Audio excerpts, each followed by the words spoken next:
রাজ্যের মাননীয় মুখ্যমন্ত্রী, পুলিশ মন্ত্রী তিনি চুপ করে বসে থাকবেন। সাংবাদিকরা মার খাবেন, সাধারণ মানুষ মার খাবে, খবর করতে গেলে মার খাবে, পুলিশরা তার ডিউটি করতে গেলে মার খাবে।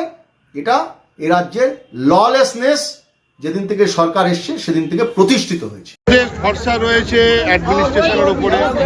অ্যাডমিনিস্ট্রেশন অলরেডি শুরু করে দিয়েছে তাদের যা কাজ।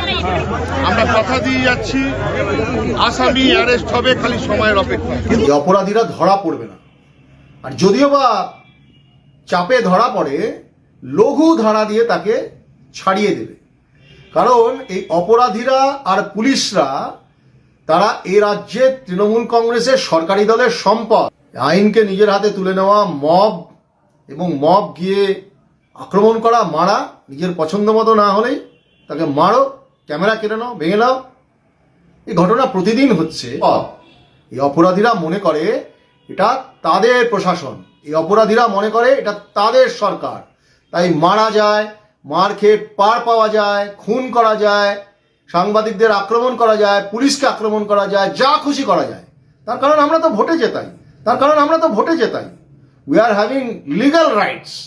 এই রাজ্যে আমরা ঠিক থাকবো, সবসময় ভালো থাকবো, আমাদের কিচ্ছু হবে না। ক্যাচ করা দেখায়, বুড়ো আঙুল দেখায় তারা প্রশাসনকে। আচ্ছা, আজকে সকাল 4টের কিছু আগে এখানে একটা ফায়ারিং ইনসিডেন্ট হয়েছে, তাতে একজন ইনজিওর্ড, তাকে হাসপাতালে নিয়ে যাওয়ার পর তাকে মৃত বলে ঘোষণা করা হয়। আচ্ছা, কেন এই ধরনের ঘটনা ঘটলো? এখনো পর্যন্ত আমরা তদন্ত করছি, এফআইআর স্টার্ট হয়েছে। পুরানো কোনো শত্রুতার বিষয় এর মধ্যে আমাদের কাছে খবর আসছে এবং তদন্তের পর বাকিটা জানা যাবে। পরিবারের লোকজন যেটা অভিযোগ করছেন যে প্রমোটিং সংক্রান্ত কোনো বিবাদের জেরে খুনের ঘটনা, কি বলবেন? এটা আমাদের তদন্ত চলছে, তদন্তের পরই আমরা এটা সম্পূর্ণভাবে জানতে পারব। আর অন্য কোনো কারণ না, তদন্তটাই আমাদের। এলাকার মানুষজন যেটা অভিযোগ করছেন যে যাদের বিরুদ্ধে অভিযোগ তাদের কাছে আর্মস ছিল, সেটা পুলিশের কাছে আগে থেকে বলা ছিল, তাদের বিরুদ্ধে ব্যবস্থা নেওয়া হয়নি।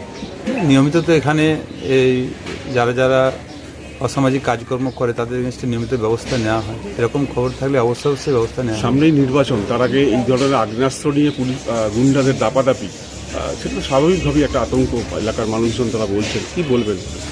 আমরা এখানে যাতে কন্ট্রোলে থাকি, আমরা সকাল থেকে এখানে আছি এবং এই ব্যাপারটা আমরা কন্ট্রোলে রেখেছি। দুষ্কৃতীদের কি চিহ্নিত করা গেছে?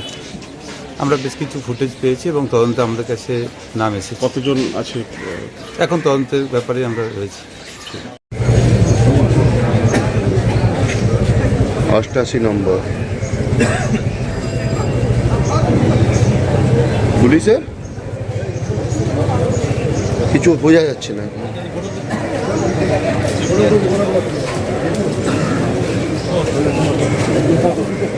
তোমার আওয়াজ কেটে যাচ্ছে।